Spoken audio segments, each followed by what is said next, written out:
Приветствую тебя, дорогой подписчик. На моем канале будет много интересного контента. Подписывайся, ставь палец вверх и оставляй комментарии.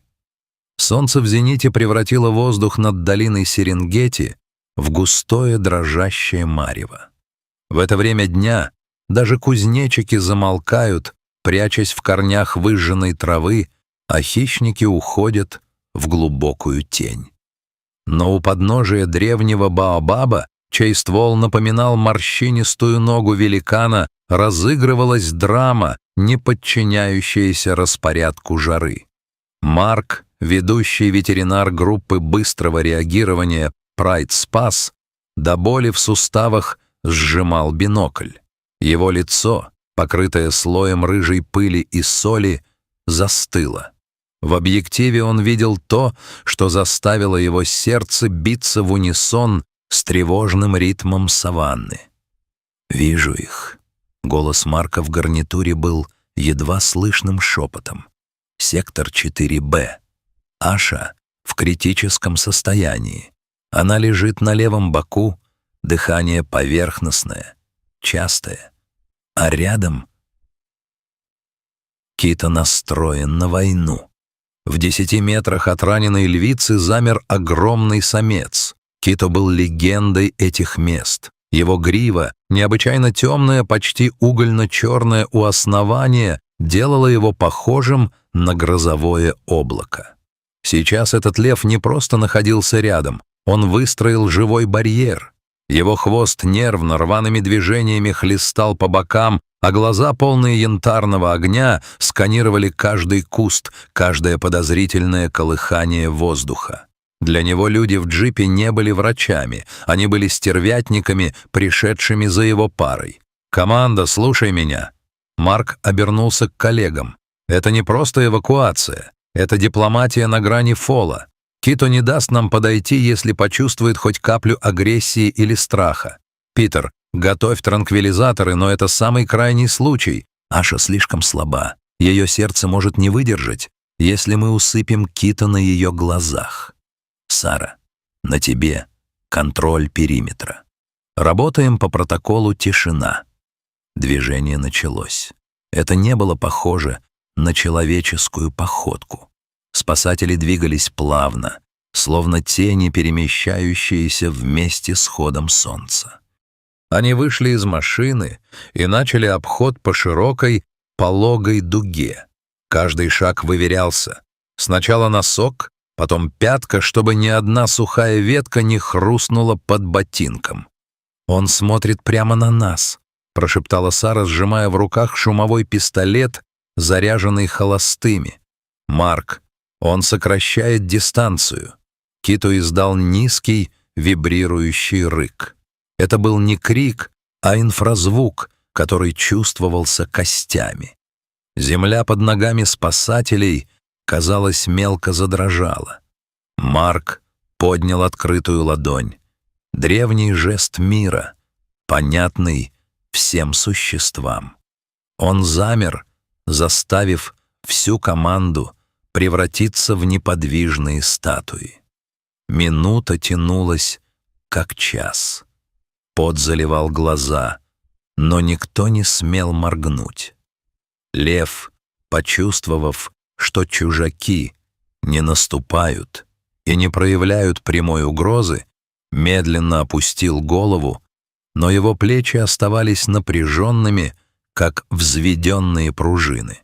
«Продолжаем», — скомандовал Марк. «Питер, заходи слева с носилками. Сара, держи дистанцию». Когда они оказались в 5 метрах от Аши, стал виден истинный масштаб беды. Живот львицы был неестественно раздут и напряжен, словно камень.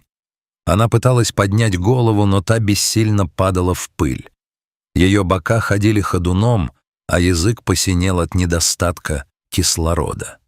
«Она в родах, причем уже много часов», — диагностировал Марк, не сводя глаз с львицы. «Патология плода или неправильное предлежание. Она истощена. Если мы не заберем ее в течение 30 минут, мы потеряем 4. Подготовка к фиксации проходила в абсолютном безмолвии. Питер и Сара разворачивали мягкие носилки с гидравлическим усилением. Каждое движение было ювелирным. Нужно было ограничить движение мощного хищника, не создавая давления на диафрагму. «Одно точное движение», — прошептал Марк. «На счет 3. 1, 2, 3». Сетка-фиксатор накрыла Ашу, и в ту же секунду команда приподняла ее. Пауза. Проверка пульса. Аша едва приоткрыла затуманенные глаза. Кито сделал стремительный выпад вперед, издав оглушительный рев. Но Марк остался на месте, не шелохнувшись. Лев остановился в 2 метрах, озадаченный такой непоколебимостью. В его глазах отразилось замешательство, и этого мига хватило, чтобы погрузить носилки в специальный отсек джипа. Дорога до ветеринарного центра «Ковчег» была испытанием для подвески и нервов. Питер вел машину так, словно вез хрустальную вазу по минному полю, объезжая каждую выбоину, чтобы избежать тряски. В кузове Марк постоянно проверял уровень кислорода в маске Аши. «Держись, девочка», — шептал он, поглаживая ее по жесткой шерсти за ухом. «Кито ждет тебя. Ты не можешь его подвести». В центре все было готово. Операционная стерильность сочеталась здесь с тишиной склепа. Лампы давали мягкий, ровный свет. Аппараты ИВЛ мерно качали воздух. Как только носилки коснулись операционного стола, команда перешла в режим шторма. «Давление 80/40!» — крикнула Сара. «Пульс нитевидный! Она уходит!» Марк схватил датчик УЗИ. На мониторе в серой дымке замерли 3 тени. «Сердцебиение плодов критическое. Никаких стимуляций, она не выдержит схваток. Готовьте кесарево. Скальпель!» Первый разрез прошел по белой линии живота. Кровь была густой и темной. Признак сильного обезвоживания. Марк работал с быстротой, которая казалась сверхчеловеческой, но при этом каждое его движение было каллиграфически точным. Первый пошел. Он аккуратно извлек из матки крошечный, покрытый слизью комочек. Сара мгновенно приняла его в теплые полотенца. «Девочка, золотистая. Назовем Налой». Следом появился второй, крупный самец, который начал брыкаться еще в руках врача. «Таро», — улыбнулся Питер, прочищая ему нос.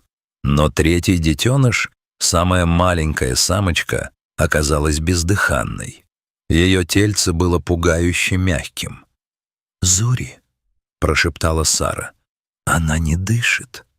Марк не прерывал основной операции, продолжая накладывать внутренние швы Аше, но краем глаза следил за реанимацией малышки. 10 секунд, 20. Сара интенсивно растирала Зури, Питер подал крошечную кислородную маску. И вдруг тонкий пронзительный писк, похожий на крик чайки. Зури вдохнула. Весь персонал операционной одновременно выдохнул. Следующие 48 часов были временем тихой надежды. Ашу перевели в блок восстановления. Это был просторный вольер, имитирующий нору. Полумрак, запах родной травы и полный покой. Марк настоял на использовании саморассасывающихся нитей, чтобы исключить необходимость повторного наркоза для снятия швов. «Нам нужно чудо», — говорил он Саре, наблюдая за камерами. «Она должна принять их, несмотря на запах медикаментов и перенесенный шов. Львят кормили каждые 2 часа. Это была деликатная работа. крошечные соски, смесь, максимально приближенная к материнскому молоку и постоянный контроль температуры. Малыши смешно ворчали, перебирая лапами в воздухе, словно массируя невидимый живот матери. Самый важный момент наступил на второй вечер. Марк взял чистую салфетку, тщательно протер ею мордочки и спинки Налы, Таро и Зури, а затем зашел в вольер Каше. Львица лежала, глядя в пустоту. Он аккуратно положил салфетку ей под нос. Аша вздрогнула. Ее ноздри затрепетали. Запах ее крови, ее плоти и того неуловимого аромата жизни, который есть только у новорожденных, пробился сквозь пелену анестезии. Она издала низкий звук, короткое, вопросительное «мрау». Она узнала их. Марк почувствовал, как по спине пробежали мурашки. «Завтра возвращаемся». Перевозка обратно к Баобабу была еще более осторожной, чем путь в госпиталь. Малышей поместили в специальный обогреваемый бокс, который находился в зоне видимости Аши. Она не сводила с них глаз, и в ее взгляде уже не было слабости, только стальная решимость защищать. Когда джип остановился на том же месте, где 3 дня назад разыгралась трагедия, солнце только начинало клониться к закату. Тени удлинились, окрашивая саванну в пурпур и золото. «Дрон в воздухе», — доложил Питер. «Вижу Кито. Он в 500 метрах, у ручья. Движется в нашу сторону. Клетку открыли с помощью дистанционного троса. Аша вышла первой». Она пошатнулась. Ее лапы чуть дрожали, но она быстро обрела равновесие. Она сделала глубокий вдох, наполняя легкие воздухом свободы. Затем она обернулась и негромко позвала. Из клетки, неуклюже переваливаясь и путаясь в высокой траве, высыпала троица. Нала, Таро и Зури были ошеломлены. Мир оказался гораздо больше, чем пластиковый бокс. Команда спасателей замерла на крыше джипа, наблюдая в бинокле. Это был момент истины. Из золотистого марева травы показался Кито. Он шел неспешно, величественно, как истинный хозяин этих земель. Его мощная грудь разрезала траву, как ледокол. Когда до Аши осталось 10 метров, он остановился. Львица сделала шаг навстречу и прижалась головой к его плечу. Это был жест абсолютного доверия. Кито замер, а затем начал обнюхивать траву у ее ног. Маленький Таро, решив, что этот огромный зверь — отличная игрушка, попытался прыгнуть на его хвост, но смешно повалился на бок. Кито наклонился и мягко, почти невесомо, лизнул львенка в макушку, едва не перевернув его языком. «Семья в сборе», — прошептала Сара, вытирая слезы. Марк кивнул. Он видел, как Аша увела детей в густую тень кустарника, а Кито занял позицию на небольшом возвышении, превратившись в неподвижное изваяние из бронзы и меха. Спасатели начали тихо собирать оборудование. Не было ни криков «Ура!», ни громких поздравлений, только чувство глубокого, спокойного удовлетворения. Джип медленно тронулся с места, оставляя за собой лишь облако пыли, которое быстро растворилось в вечерних сумерках. В ту ночь над Серенгети разнесся мощный рык Кито. Он возвещал миру, что его прайд снова силен. А в густой траве, под защитой 2 великих хищников, 3 маленьких львенка уснули, согретые теплом матери и дыханием дикой свободной земли. Операция была завершена. Жизнь продолжалась.